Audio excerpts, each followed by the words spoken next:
No grites si no es para pedir auxilio, festejar un triunfo o evitar un accidente.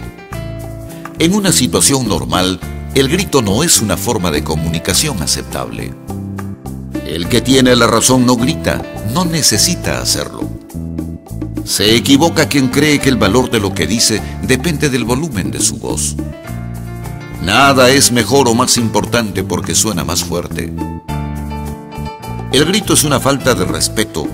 Solo hace bulla, ofende y humilla. Grita el que pretende imponer una autoridad que no tiene. El grito es un gesto de prepotencia. Rebaja al que lo profiere. Las personas educadas jamás gritan.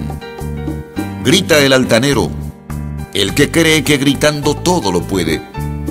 Y aquel que grita a un ser indefenso o subordinado es capaz de gritar también a sus seres queridos.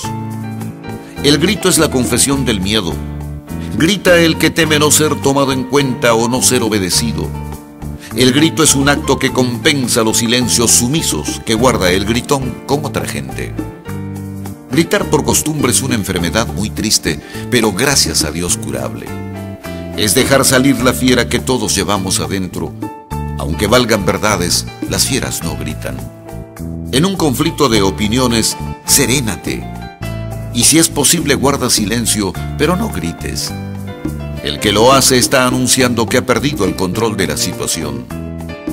En todo grupo humano convencen las ideas y los argumentos, aunque sea media voz, por escrito y hasta con señas. El grito está por debajo de todo eso. Los sentimientos más nobles y las palabras más bellas se dicen en voz baja y en tono amable.